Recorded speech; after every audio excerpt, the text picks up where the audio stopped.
Hello everyone, and let's talk about patch 5.2 getting delayed. It's been delayed by a week. It was set to launch as I record this. It's April 12th now, it's after midnight.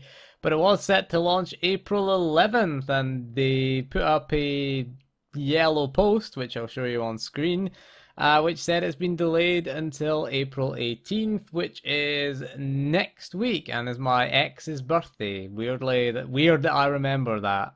It's funny the things you remember.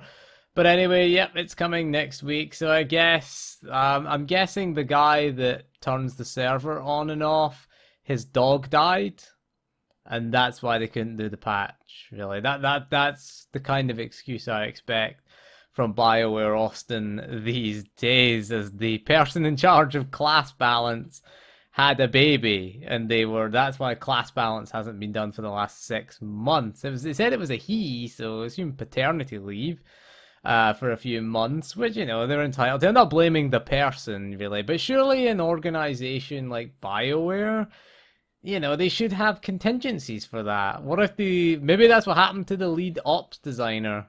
Maybe that's why we haven't had ops for 2 years. Maybe they had twins or something. Maybe triplets. Who knows? That's why we haven't had ops for 2 years. Maybe that's the reason.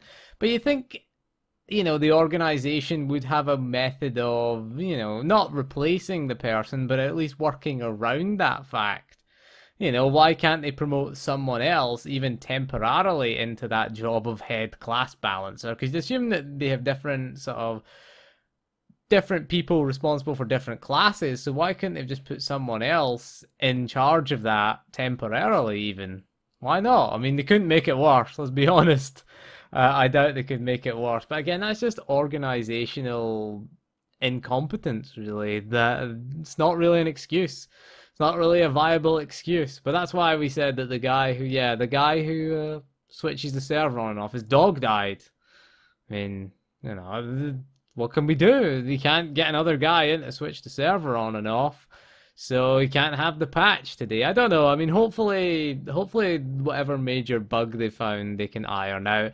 And you would rather they released a patch that worked than a patch that was broken on launch. We've seen a lot of patches broken on launch, so overall, it's a good thing that they've delayed the patch at least. So, yeah, I mean, gives another week to prepare. The only downside to this is that the double XP and double CXP has been turned off. They should put a patch up, if they can get someone else to press the button on the server, where it reinstates that just for the remainder of the week at least, so that we could level some alts, do some credit grinding.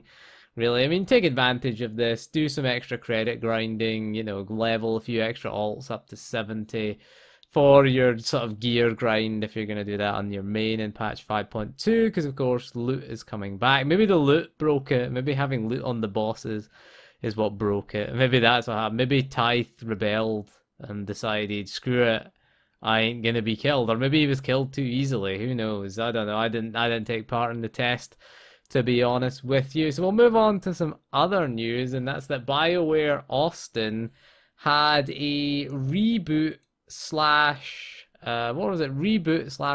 remake slash revival of Knights of the Old Republic in development. Now, this was quite a heavy rumor that came out earlier today. Since been updated, a lot of them it's been updated and been debunked slightly. It's not a full-on denial, but apparently they did have a prototype of Knights of the Old Republic running at Bioware Austin. Now, do we want to see Bioware Austin develop Knights of the Old Republic? No! Look what they've done to Star Wars, look what they've done to the Old Republic, right? And we want to put the KOTOR remake? Or reboot? I mean, I don't want to see a reboot. I want to see a remake. Leave the story alone. The story is fine. The trouble with rebooting the story of KOTOR is that it relies quite heavily on a plot twist. Okay?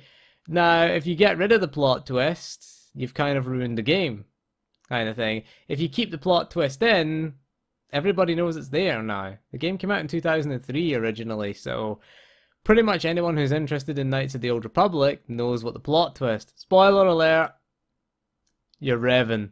There you go. I'll spoil it for people. Anyone watching this, if you haven't played KOTOR, why are you watching this? Right? Okay. The game came out, what, 18 years ago? Okay? Or was it 15 years ago? Sorry. 14 years ago, to be precise. 14 years ago the game came out. So, what's your excuse for that? What's your excuse for not playing it? It's been available on Steam. You can get it on Steam. I'm playing through it right now, as you can see, for a review of it, or a review slash retrospective of it, which is coming up in May. So I'm playing through it right now. Really enjoying it, really. The story is fine. There's nothing wrong with the story. Gameplay-wise, it could use an update, I would say. I would like to see it running on a modern engine with sort of modern, modern sort of features, and maybe even something like a gameplay revival, something like Dragon Age Inquisition maybe, or even Mass Effect for the ranged combat, but a bit of no, I mean, you could work in, if you could work in Jedi Knight's combat into it, then it wouldn't be so bad, because Jedi Knight had some decent combat. Jedi Knight for the melee, and then Mass Effect for the ranged. Something like that. It could work. But I worry about BioWare's ability to pull this off, really. We've seen Dragon Age 2, Dragon Age Inquisition, Mass Effect 3, Mass Effect Andromeda, and how they've handled Star Wars The Old Republic. These aren't good. I mean, the last good game that BioWare made was, what, Mass Effect 2? And even that was stripped out of RPG elements. I mean, it had a great story, and the combat was competent. So, it did well. The story really carried Mass Effect 2. Certainly it wasn't the mining. Mass Effect 3 was let down by its ending. Mass Effect Andromeda seems like the worst in the series so far, certainly. I've not played a huge amount of it, but I've been bored to tears with what I have played of it. It just seems really dull. I mean, essentially, it's just a bunch of fetch quests. Same with Dragon Age Inquisition. Just suffers the same. I mean, Knights of the Old Republic, you call it Knights of the Eternal Fetch Quest, maybe. Maybe that would be the appropriate name. If they redesign it to just have a bunch of fetch quests in it, it won't work. That's why I just want them to remake it. Leave the structure the same, change the gameplay, leave the basic quest structure, don't touch the story, okay? Do not touch the story. Don't make the main character a lesbian, okay? Because, well, you can't be a lesbian because, you would ruin SWTOR. Because, how does Sutil and Theron get made if the main character is gay? Think about it. Biology, this doesn't work, really. And don't say they're adopted, because they are blood relation. How does Theron Shan and Sutil Shan come about if the main character's a lesbian? Think about it. Just think about it. It's biological. Not got anything against gay people. Just saying, biological fact. But that's the modern BioWare, it seems, really. They just have the lesbian simulator, I guess. Everyone has lesbian hair in Mass Effect as well. Everyone looks the same, despite them trying to be different, which is kind of stupid, really. The facial animations did get a patch, which I haven't checked out. The facial animations are so bad. I really love the graphical style, I should point out, of Knights of the Old Republic. I mean, character models, yeah, they're dated, but the environments look good still. I still like the look of them. It may have been 14 years since this game came out, but I'm still like its art style. I still like its even its technical style. I don't like its performance. I've just hit Dantooine in the game, so that's usually where the performance takes a dive on the PC. So we'll check that out. I'll give you my full opinion in that review in May, so check that out. But anyway, that is all for this video. So thank you for joining me. We'll see you again soon, and goodbye.